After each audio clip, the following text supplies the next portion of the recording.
All right, we're on the second hole here, but before we get into all that, I actually hate this hole so much.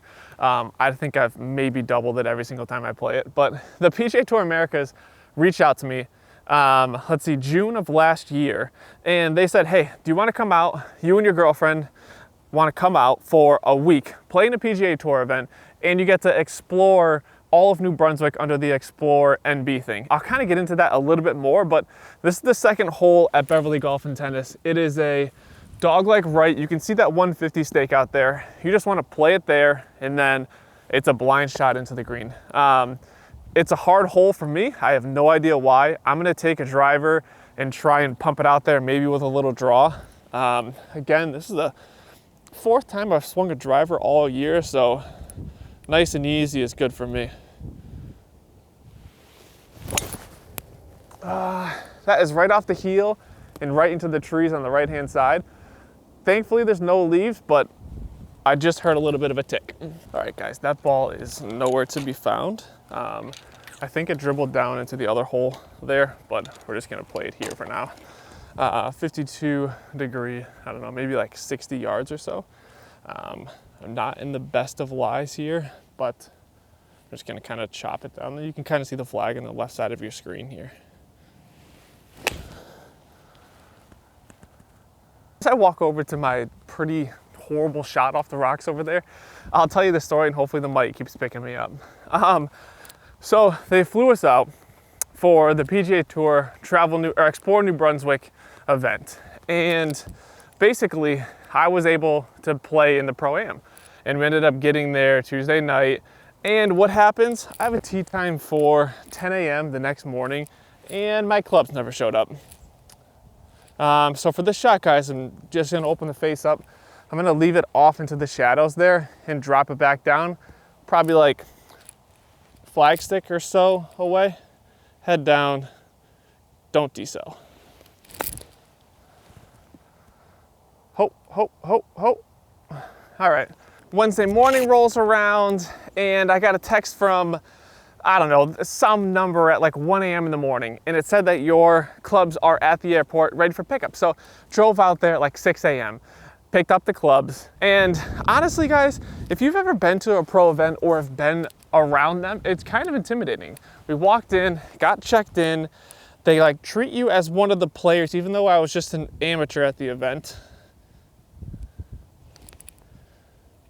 Oof.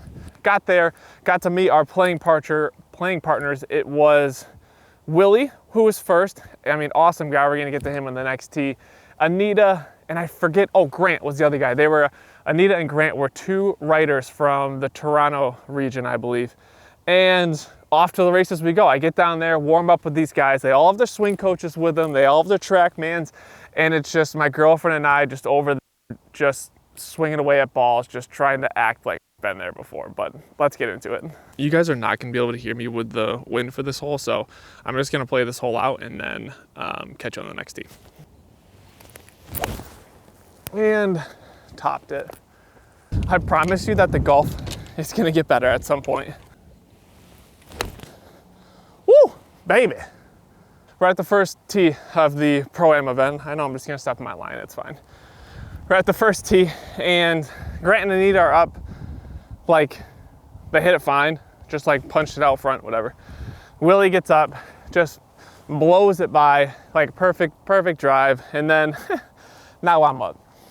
I mean, guys, my knees are knocking, like the flags are lined, like everyone's watching. Like I'm playing with a pro for the first time, and snap hooked it into the trees on the right-hand side. And Willie was giving me so much crap, just like fun, playful crap of like, oh, you probably should have warmed up or something like that. And in my head, I'm like, yeah, I just spent an hour at the range just like trying not to do this. And I just got everything out of the way off the start. But it led for, I mean, it kept me open for the rest of the round of like, you know what?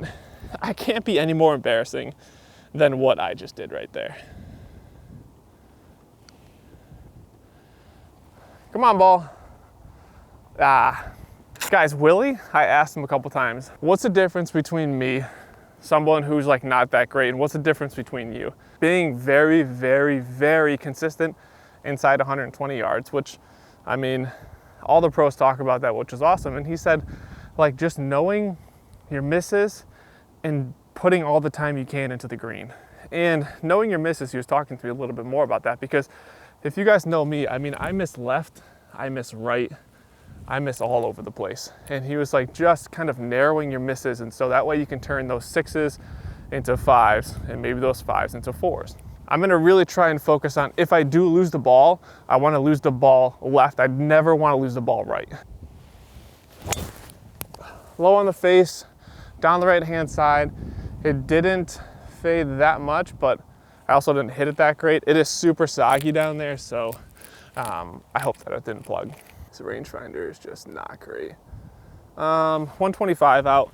But yeah, guys, okay, so the first 9 ended and we played with Willie. Willie, like, really awesome guy.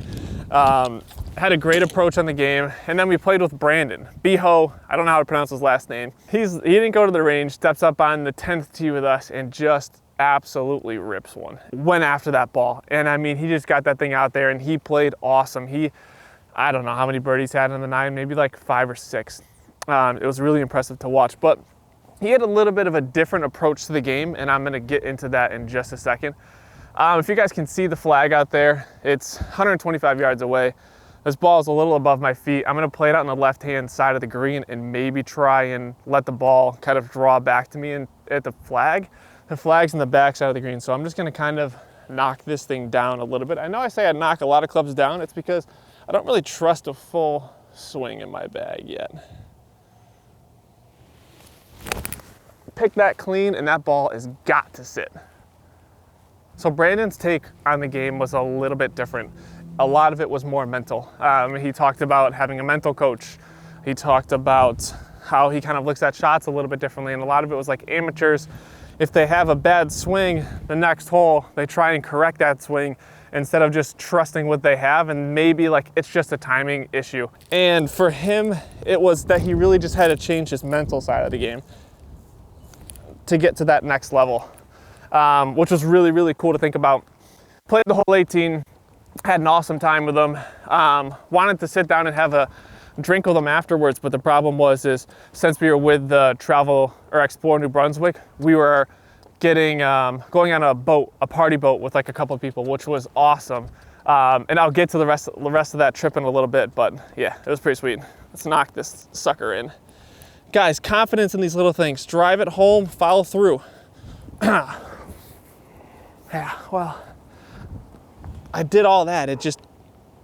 I talked to Willie, it seems like a couple times a week at this point. Brandon, every once in a while, but I mean, they're just awesome guys, and it's such a fun tour to watch. It's the step before the Corn Ferry Tour. Willie's on the PGA Tour Americas right now, just finished 70th last weekend, which is awesome for him. Brandon's on the Corn Ferry right now, so it's cool to watch those guys grow and hopefully see him on the big stage soon. But let's go ahead and play this hole here. We're just gonna kind of play out for the rest of the round here. The story time is over. This is a short par 4. You can kind of see the flag over that little, like, the little bunch of trees that comes out there. I'm gonna play this down the right-hand side, let it dribble on back. And actually, I think I'm just gonna go after this sucker. Whew.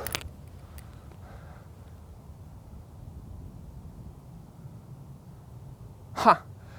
That is on the second green. There is a golfer coming and over the hill, and he can't see me. So I'm just gonna move this here and just get out of here very quickly. Oh, baby, that's not bad. This would be one heck of a 3. Oh, also, Willie taught me how to use aim point. I just haven't had the time to learn, but